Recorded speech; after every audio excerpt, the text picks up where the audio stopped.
Hello students, welcome to our YouTube channel. तो कैसे हो आप सब। तो आज हम करेंगे क्लास 9th का ग्रेविटेशन चैप्टर के कुछ इंपॉर्टेंट एमसीक्यूज। तो इससे पहले जो मैंने एक लेक्चर डाला था उसमें मैंने कुछ इंपॉर्टेंट न्यूमेरिकल्स डाले थे। आज हम करेंगे एमसीक्यूज को कवर। तो चलिए स्टार्ट करते हैं अपना आज का। तो अपना फर्स्ट क्वेश्चन है अपना the SI unit of gravitational constant is. अब देखिए इन क्वेश्चन को कैसे करेंगे, मैं आपको क्वेश्चन को एक्सप्लेन भी करेंगे हम साथ साथ। ऐसा नहीं सीधा टिक कर दिया, एक्सप्लेनेशन के साथ चलेंगे। और आप लोग क्या करना, क्वेश्चन को साथ साथ नोट करना और जो भी एक्सप्लेनेशन आपको समझाया जा रहा है उसको भी साथ साथ नोट करते रहना। तो आपके पास क्वेश्चन और आंसर दोनों एक साथ मिल जाएंगे। तो चलिए स्टार्ट करते हैं। कह रहे हैं ग्रेविटेशनल कांस्टेंट की SI यूनिट क्या होगी। तो ग्रेविटेशनल फोर्स देखिए सबसे पहले क्या होती है, G m1 m2 अपॉन में डिस्टेंस का स्क्वायर। हमें इसकी ऐसे यूनिट निकालनी है। एक तरीका होता है कि अपने को याद होनी चाहिए, यानी कि अगर इसकी जगह कोई भी टॉपिक होता है और यूनिट नहीं याद होती तो कैसे करेंगे। तो G इक्वल्स टू क्या आएगा, इसको इधर लेके जाएंगे, राइट। नीचे आ गया m1 m2।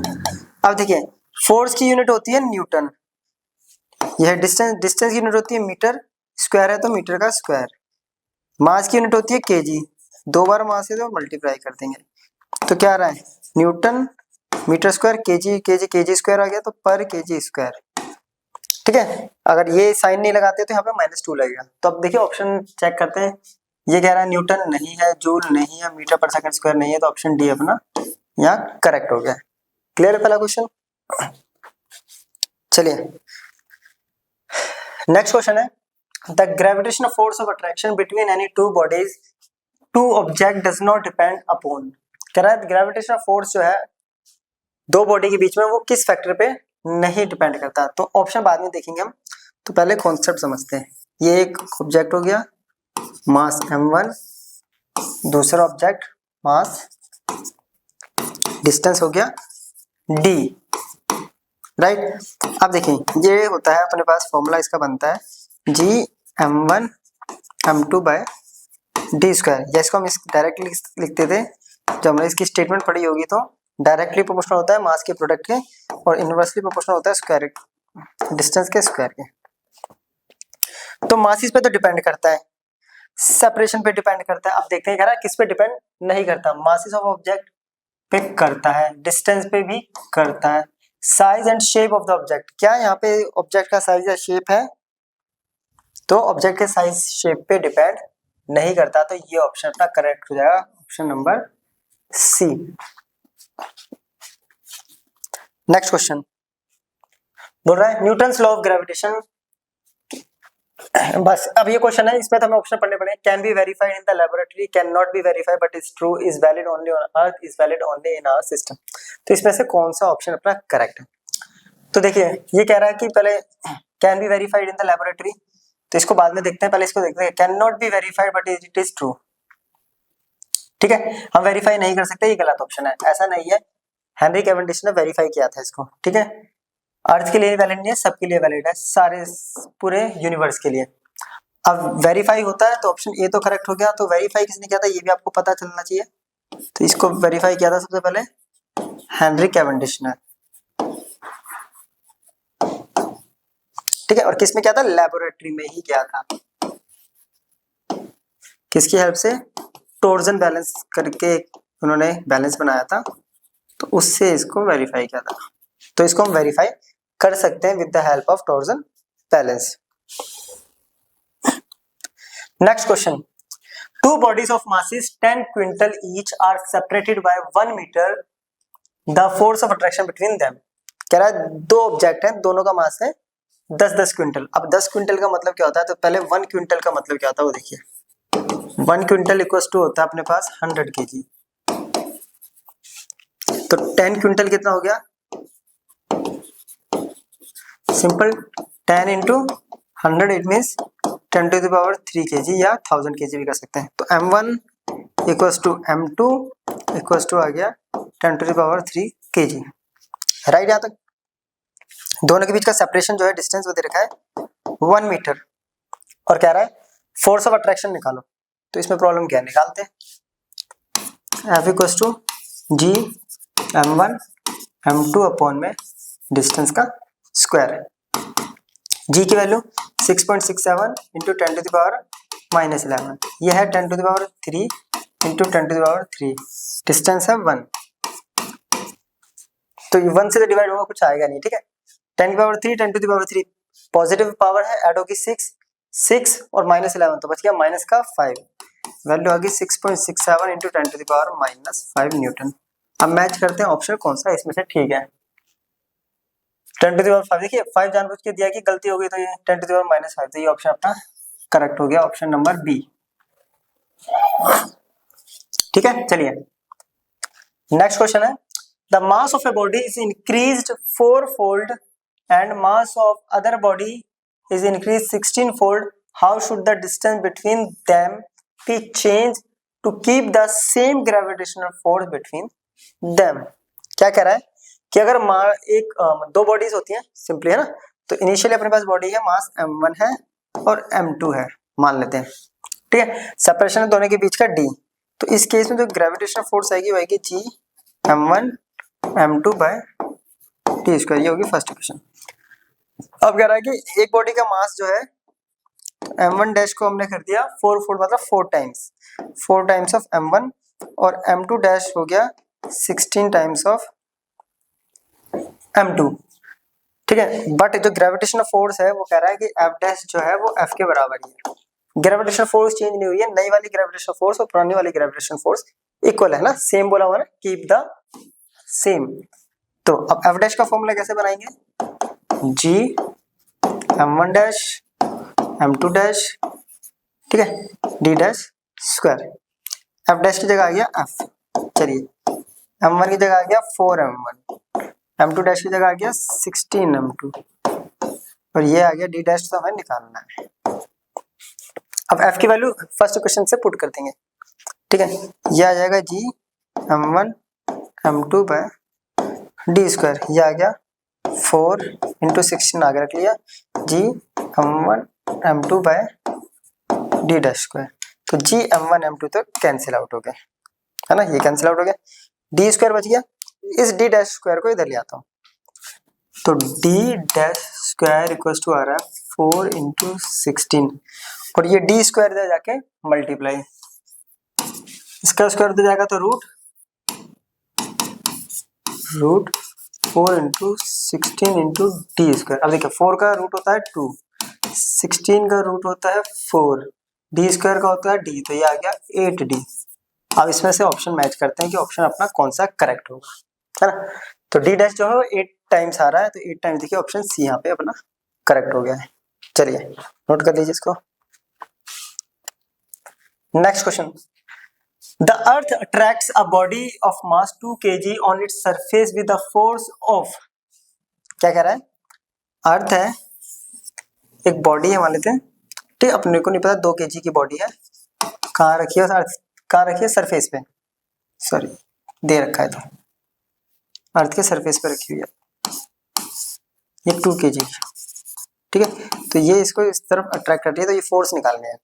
अब अर्थ जो फोर्स लगाती है वो होती है m इंटू जी, सिंपल, ठीक है। अब अपने को मास दे रखा 2, जी की वैल्यू होती है 9.8, मल्टीप्लाई करेंगे तो आएगा 6.19.6, तो इतने फोर्स से ये अट्रैक्ट करेगा। अब ऑप्शन चेक करते हैं, 19.6 ऑप्शन नंबर बी, क्लियर।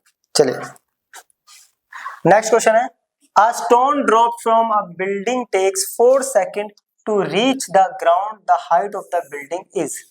एक स्टोन है, देखिए वो ऐसे ड्रॉप कर रहा है नीचे की तरफ, है ना, ऐसे, तो यहाँ पे u क्या हो जाता है 0, है ना, तो u अपने पास आ गया 0, और टाइम कितना ले रहा है 4 सेकंड, तो कह रहा है कितनी हाइट होगी इस बिल्डिंग की, और g की वैल्यू है नीचे की तरफ पॉजिटिव 9.8 मीटर पर सेकंड स्क्वायर। तो इस डेटा के अकॉर्डिंग एक इक्वेशन जो पुट होती है, तो h equals to ut plus 1/2 gt square, u0 t4 1/2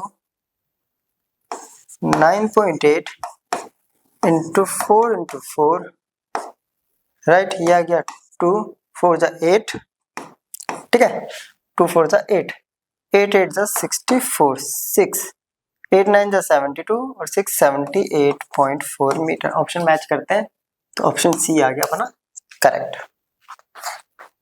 चलिए नोट कर लिए। नेक्स्ट क्वेश्चन है a stone drop from a building takes 4 second to reach the ground. Same question है, वेलोसिटी नहीं, इसमें अलग चीज निकालनी है। Velocity with which the stone hits the ground. Same ही क्वेश्चन है, डेटा सेम है कि बिल्डिंग से गिर रहा है, फिर से यू तो आ गया 0 है ना, टाइम ले रहा है वो 4 सेकंड, ठीक है। तो किस वेलोसिटी से हिट कर रहा है, जबकि जी होगा 9.8 मीटर पर सेकंड स्क्वायर। वेलोसिटी निकालनी, तो वेलोसिटी को होता है u plus G T. You है 4, सॉरी यू तो 0, यू है 0, ये है 9.8 और ये है 4, 4 8 32, वैसे 2 देख के पता चल जाएगा आंसर। 3 4 9 36, 3 39, तो ये मीटर 39.2 मीटर पर सेकंड। अब मैच करेंगे तो ऑप्शन पहला ही अपने को यहाँ मैच कर रहा है, ठीक है। चलिए नेक्स्ट क्वेश्चन है if g is acceleration due to gravity on earth. g ही जो है वो अर्थ की एक्सेलरेशन ड्यू टू ग्रेविटी है, and gm is acceleration due to gravity on moon, then इनमें से कौन सा रिलेशन ठीक है। तो हम लोगों ने एक टॉपिक पढ़ा था कि weight of an object on surface of moon, है ना। तो उसमें हमने यहाँ पे फाइंड आउट किया था कि जो वेट होता है मून का वो 1/6 होता है वेट ऑफ अर्थ। अगर हम मून की बात करें तो होगा mgm, वेट को लिख सकते हैं mg, और यहाँ इसको लिख सकते हैं mge, तो m से m कैंसिल, तो gm equals to 1/6 of ge होता है ना। अब देखिए यहाँ पे ऑप्शन में बोला कि ge और gm इक्वल है, तो ये तो अपना गलत हो गया वाली। g जो है वो लेस देन होता है gm से, है ना, तो ये भी गलत हो गया, gm कम होता है। फिर बोल रहा है g जो है 1/6 होता है gm के, उल्टा लिख दिया ना, ये भी गलत, तो ऑप्शन ये अपना ठीक आ गया। देखिए gm equals to 1/6 of g। चलिए next question, given acceleration due to gravity on surface of earth is g, if g dash is the acceleration due to gravity at height h above the surface of earth, then। तो ये relation है, क्या कह रहा है, अर्थ के surface पे जो एक्सेलरेशन है उसको g से डिनोट कर रहे हैं। इस क्वेश्चन को कुछ ऐसे समझते हैं, ये रहा, ठीक, ये होता है रेडियस r, यहाँ पे एक ऑब्जेक्ट है, तो इस पॉइंट पर अगर एक्सेलरेशन ड्यू टू ग्रेविटी निकालेंगे तो उन्होंने बोला है उसको हम g से डिनोट कर रहे हैं अर्थ के सरफेस में। फिर हम राइज कर रहे हैं ऑब्जेक्ट को किसी हाइट h पे, यहाँ पे जो है वो है g डैश, तो इनमें से कौन सा रिलेशन ठीक होगा। अब देखिए अगर हम बात करेंगे सरफेस पे, एट सरफेस, ठीक है, सरफेस पे बात करेंगे तो g इक्वल्स टू, ये रिलेशन डायरेक्ट पढ़ चुके हैं, अपॉन में r स्क्वायर, ठीक है। और अगर एट, क्या बोल रहा है, अबव, है ना, एट हाइट h की अगर बात करें हम तो g डैश बोला है, ये हो जाएगा g, ये तो सेम रहेगा, लेकिन अब डिस्टेंस क्या है, r प्लस h हो गया यहाँ पे, r प्लस h का। अगर यहाँ से ध्यान से देखें तो g जो है वो इनवर्सली होता है डिस्टेंस के स्क्वायर के, राइट, ठीक है, इससे डिस्टेंस के स्क्वायर, और g डैश हो गया यहाँ से 1/r प्लस। अब इन दोनों में से डिस्टेंस कौन सा ज्यादा है, जिसका डिस्टेंस ज्यादा उसकी g की वैल्यू कम, ये डिस्टेंस ज्यादा है या ये डिस्टेंस ज्यादा है, तो साफ पता चल रहा है कि जो r प्लस h है वो ग्रेटर देन है r से, ये ज्यादा है तो ge इज लेस देन होगा g से। अब ये ऑप्शन हमें मैच करना है कि इसके वाला ऑप्शन कहीं दे रखा है, तो देखिए ये रहा बी ऑप्शन, तो बी ऑप्शन अपना करेक्ट है यहाँ। चलिए नोट कर लीजिए। नेक्स्ट क्वेश्चन बोल रहा है the mass of a body on surface of earth is 12 kg, if acceleration due to gravity on moon is 1/6 acceleration due to gravity on earth, then its mass on the moon will be। Question क्या है, ये बहुत ज्यादा जानबूझ के question दिया, बहुत simple question है वैसे तो। क्या कह रहा है, मास जो है एक ऑब्जेक्ट जिसका मास 12 kg है ना, कहां पर बोल रहा है वो, अर्थ सरफेस पे।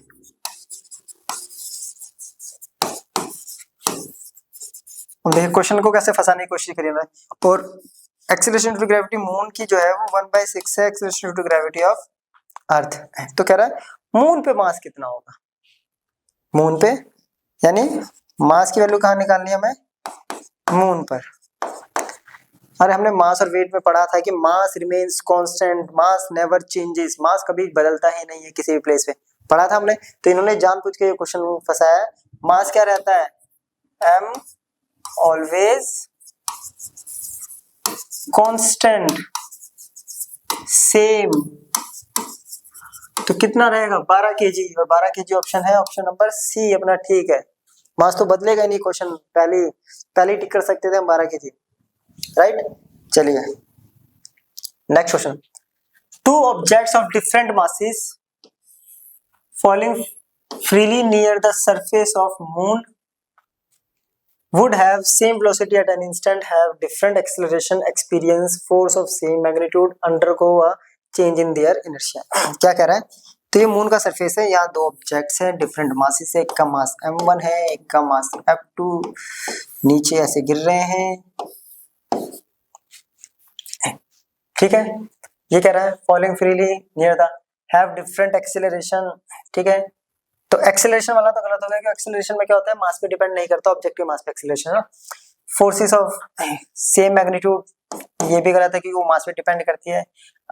Undergo a change in the inertia में कोई चेंज नहीं है, मास पे कोई चेंज नहीं आता। तो सिंपल सी बात होगी, have same velocity at any, किसी भी टाइम पीरियड में। एट एनी इंस्टेंट का मतलब क्या है, क्योंकि v इक्वल्स टू होता है u प्लस gt, और दोनों ही केसेस में इसका u1 0 है और इसका u2 0 है, क्योंकि फ्री फॉल हो रहा है, इनिशियल वेलोसिटी दोनों की 0 है। तो किस पे डिपेंड कर रहा है, u g और t। अब g तो कांस्टेंट रहेगा, टाइम भी यहाँ पे इन्होंने क्या बोल दिया है, एट एनी इंस्टेंट। अगर सेम टाइम पे निकालूंगा मैं, एक टाइम जब टाइम इक्वल्स टू 2 सेकंड पे ले लेते हैं, तो ये भी टाइम इक्वल्स टू 2 सेकंड पे इसकी लोकेशन कहीं भी होगी, तो दोनों के पास वेलोसिटी क्या आएगी, सेम।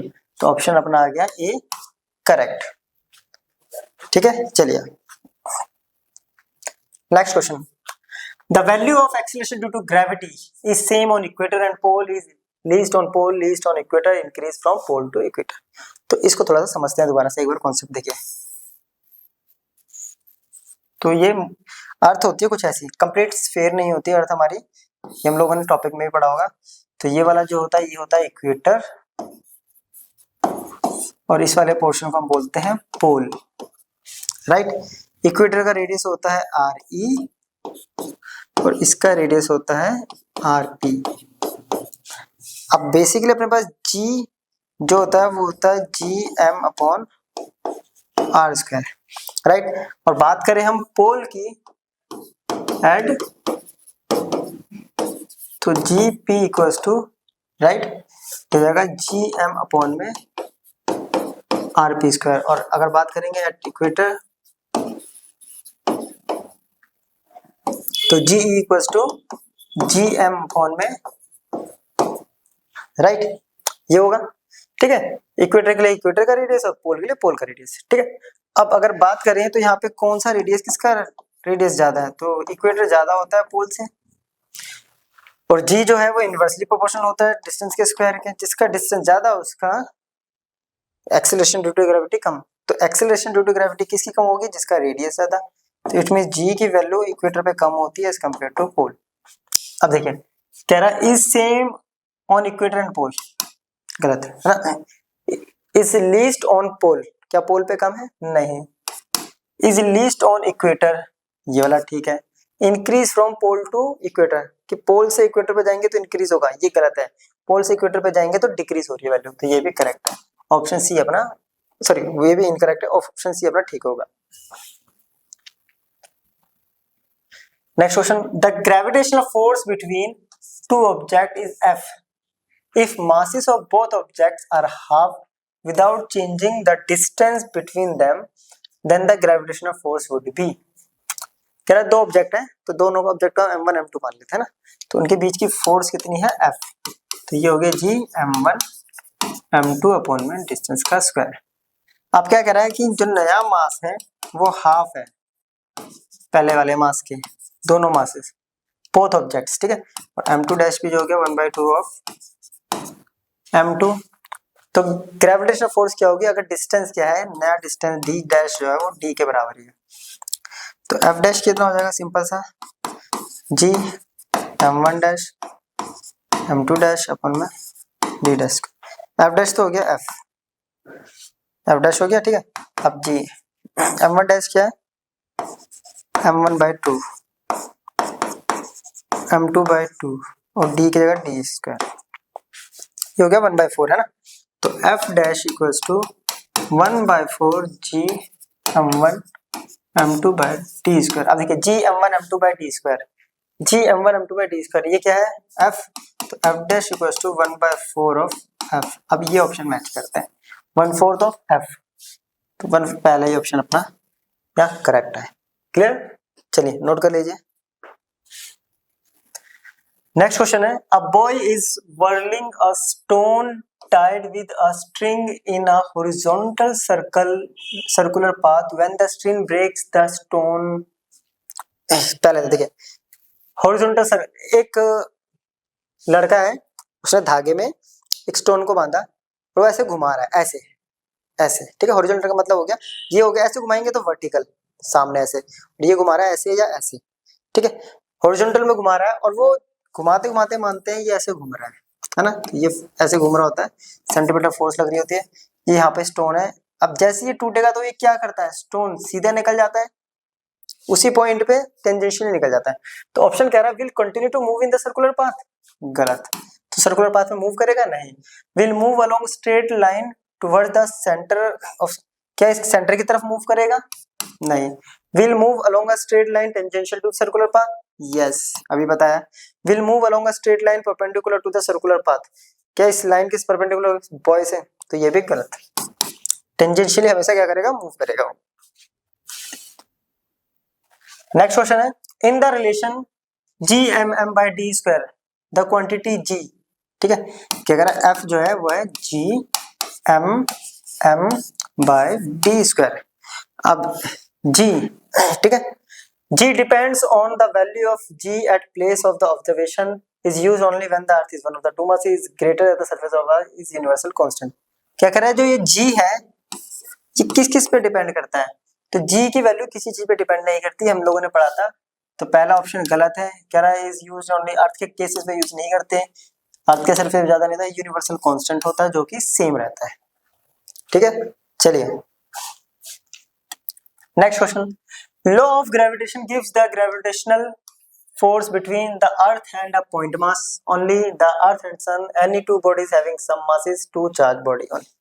कह रहा है जो ग्रेविटेशनल फोर्स ऑफ अट्रैक्शन है, यानी ग्रेविटेशनल फोर्स ये क्या होता है, ये m1 m2 बाय, तो ये कहाँ कहाँ अप्लाई होता है, कहता है ये सिर्फ अप्लाई होता है सिर्फ और सिर्फ क्या कर रहा है, अर्थ और पॉइंट मास, ऐसा नहीं है, अर्थ और पॉइंट मास के लिए नहीं होता है, ये पूरे यूनिवर्स में किसी भी दो बॉडी पे अप्लाई होता है जिनके पास कुछ मास होगा, है ना।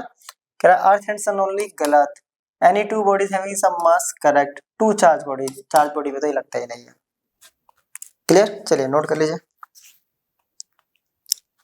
नेक्स्ट क्वेश्चन है, the value of quantity g in the law of gravitation depends on mass of, depends, कह रहा है कि g की जो वैल्यू है, जो हमने यूनिवर्सल ग्रेविटेशन, जो भी ग्रेविटेशनल फोर्स का हमने फॉर्मूला बनाया था, g की वैल्यू है वो अर्थ के मास पे डिपेंड करती है या अर्थ के रेडियस पे डिपेंड करती है, depends on both mass and radius of earth, या independent of mass and radius of अर्थ।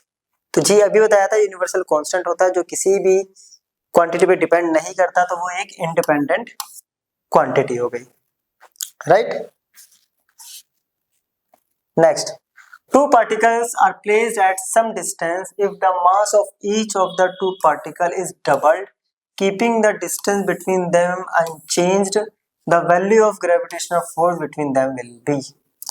दो पार्टिकल है, ठीक है, ये दो पार्टिकल है, इनका मास m1 और m2 है और डिस्टेंस d है, ठीक है, पहला केस। तो इनके बीच में जो फोर्स लगेगी वो लगेगी g m1 m2 बाय d स्क्वायर।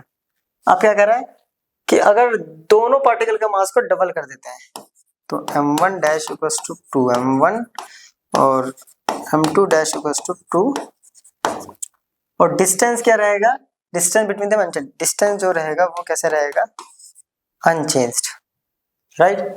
तो ग्रेविटेशनल फोर्स की वैल्यू क्या होगी, g m1 dash m2 dash d dash, right. तो f dash equals to g 2m1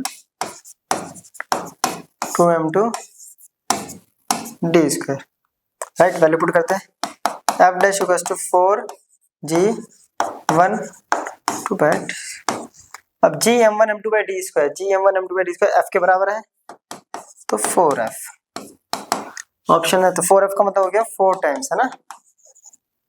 तो क्या 4 टाइम्स ऑप्शन में है अपने पास, तो यस बी ऑप्शन अपना करेक्ट हो गया है। क्लियर यहाँ तक, चलिए इसको भी नोट कर लीजिए। Next question, the atmosphere is held to the earth by, तो क्या करा, मान लेते अर्थ है, अब इसके चारों तरफ क्या है, एटमॉस्फेयर ऐसे फैला रहता है ना, इसके चारों तरफ जो एटमॉस्फेयर ऐसे फैला रहता है, ठीक है। तो ये एटमॉस्फेयर जो है ये किस रीजन से, मतलब ये जो एटमॉस्फेयर है ये किस रीजन से इसके चारों तरफ यहाँ पे, ठीक है, खड़ा हुआ है, रुका हुआ है, ठीक है। तो इसका एक ही रीजन होता है, क्लाउड नहीं होता, विंड नहीं होता, अर्थ की मैग्नेटिक, तो एक ही रीजन होता है ग्रेविटी, क्योंकि ग्रेविटी क्या होती है, अगर याद हो तो ग्रेविटी क्या होता है, ग्रेविटी हमने पढ़ा था, force of attraction between earth and any body lying on or near earth surface. यही पढ़ा था हमने कि एक फोर्स ऑफ अट्रैक्शन होती है किस किस के बीच में, अर्थ और उसके आसपास रखे हुए सारे, यानी उसके सरफेस पे या सरफेस के आसपास जो भी ऑब्जेक्ट है उनके बीच में लगने वाली अट्रैक्टिव फोर्स को हम कहते हैं ग्रेविटी। तो एटमॉस्फेयर का जो मेन रीजन है वो है gravity. Next, the force of attraction between two unit point masses separated by a unit distance is called, क्या कह रहा है, यूनिट मासेस, यानी m1 equals to have 1 unit, right, और m2 equals to भी है 1 unit, और डिस्टेंस भी है, तो ग्रेविटेशनल फोर्स कितनी होगी, gm1 m2 by d square, अब g into 1 by 1 का स्क्वायर, तो F इक्वल्स टू क्या आ गया जी, आप ऑप्शन मैच करते हैं, ठीक है। Gravitational potential, acceleration due to gravity, gravitational field या ग्रेविटी यूनिवर्सल ग्रेविटेशनल कांस्टेंट, तो किसके बराबर होगा, यूनिवर्सल ग्रेविटेशनल कांस्टेंट के। चलिए नोट कर लीजिए। Next question, the weight of an object at centre of earth of radius r is, ठीक है, किस पे, ये अर्थ है, ये सेंटर है, ये एक ऑब्जेक्ट है, इसका मास m है, ये सेंटर है, अब वेट का फॉर्मूला होता है mg, है ना, बात कर रहे हैं एट सेंटर ऑफ अर्थ। तो हम लोगों ने पढ़ा है कि अर्थ के सेंटर पे जो g की वैल्यू होती है वो 0 हो जाती है ना, तो रेडियस पे तो डिपेंड करता ही नहीं है, तो w इक्वल्स टू क्या हो गया, m इंटू 0 दैट इज 0। अब इन्होंने जानबूझ के रेडियस बोल दिया है, अब बच्चा इसको रीड करेगा, कुछ ना कुछ क्या करेगा, वो फॉर्मूला लगाएगा और गलत कर देगा, तो ऑप्शन हो गया अपना ए 0। चलिए नोट कर लीजिए। नेक्स्ट क्वेश्चन है, an apple falls from a tree because of gravitational field between the earth and apple if F1 is the magnitude of force exerted by earth on the apple and F2 is the magnitude of force exerted by apple on earth, then question को समझते हैं, इसको देखिए, ये अर्थ है, ठीक है, और ये एप्पल है, ये क्या आपने, ठीक है। अब ये क्या करेगा, हमें पता है कि ये इस पे फोर्स लगाएगा, ये ठीक है, एक एप्पल है और एक अर्थ है, एप्पल और अर्थ के बीच में ग्रेविटेशनल फोर्स लग रही है। अब F1 कौन सी फोर्स है, force F1 is the magnitude of force exerted by earth on Apple, यानी अर्थ जो एप्पल पे लगा रही है वो होगी F1 और जो एप्पल इस पे लगा रहा है वो हो गया F2। इसका मास अगर मैं कैपिटल M ले लूँ, इसका स्मॉल m ले लूँ, और डिस्टेंस इन दोनों के बीच में कुछ भी ले लेते हैं हम d, ठीक है, डिस्टेंस कितना, सेंटर टू सेंटर d। तो अगर F1 की बात करो तो क्या होगा, g into product of masses m capital M upon में डिस्टेंस का, और F2 की बात करूँ तो क्या आएगा, g product of masses capital M small m, जो कि इक्वल है, ध्यान से देखें तो देखने में पता चल रहा है साफ इक्वल है, तो ऑप्शन आंसर आ रहा है अपना F1 और F2 क्या है, इक्वल है, और सारा डायरेक्शन ऑपोजिट होती है ना। अब देखते हैं कि डायरेक्शन पे गेम है या किस पे। कह रहा है F1 is very much greater than F2, गलत। F2 is very much greater than, ये भी गलत। F1 is only little greater than, गलत। F1 and F2 are equal, तो ऑप्शन डी अपना करेक्ट, F1 और F2 इक्वल है। Next question, which of the following is true for the universal gravitational constant. तो इनमें से कौन सी स्टेटमेंट जी, capital G के लिए सही है, वो हमें चूज करनी है। It's value is maximum on the surface of sun as it is the centre of solar system, गलत। क्या जी की वैल्यू सन पे डिपेंड करती है, नहीं। It's value depends on masses of object and not on the distance, गलत। जी की value क्या इस पे डिपेंड करती है, ऑब्जेक्ट के मास पे या ऑब्जेक्ट के डिस्टेंस, जी की वैल्यू किसी पे भी डिपेंड नहीं करती है। इट्स वैल्यू इज 6.67 into 10 to -11 newton metre square, ये करेक्ट हो गया। All of the above are correct, गलत। ओ सारे तो है नहीं, पहले ही दो गलत हो चुके हमारे, तो ऑप्शन सी अपना करेक्ट हो गया। Next question, which of the following has the same unit as that of acceleration. कह रहा है किसकी यूनिट एक्सेलरेशन के बराबर होती है। सबसे पहले एक्सेलरेशन, ठीक है, तो एक्सेलरेशन की यूनिट होती है मीटर पर सेकंड स्क्वायर। अगर हमने पढ़ा हो तो मीटर पर सेकंड स्क्वायर एक ही क्वांटिटी आई थी हमारे पास, याद हो तो 9.8 मीटर पर सेकंड स्क्वायर, ये देखिए। तो किसकी वैल्यू करेक्ट होती है ए के बराबर, जी, तो ऑप्शन बी यहाँ करेक्ट है। चलिए नेक्स्ट क्वेश्चन है, विच of the following is not true for Newton's law of gravitation. इनमें से कौन सा न्यूटन्स लॉ ऑफ ग्रेविटेशन के लिए ट्रू नहीं है, ठीक है। तो देखिए न्यूटन्स लॉ ऑफ ग्रेविटेशन दोबारा बात करें तो वो होता है जी m1 m2 और ये r के टर्म में तो r का स्क्वायर। इसका मतलब होता है कि जो f है वो मासेस के प्रोडक्ट के डायरेक्टली प्रोपोर्शनल होता है और जो डिस्टेंस होता है उसके स्क्वायर के इनवर्सली होता है, ठीक है। अब यहाँ पे हमें जो सही नहीं है वो बताना है, ये तो सही है तो ये ऑप्शन गलत हो गया अपना, है ना। ये भी सही है, ये भी सही है। ये कह रहा है कि f जो है डायरेक्टली प्रोपोर्शनल जी के, तो ये गलत है क्योंकि f डायरेक्टली प्रोपोर्शनल नहीं होता जी के है universal gravitational constant. Next, what happens to the gravitational force when distance between two object is double.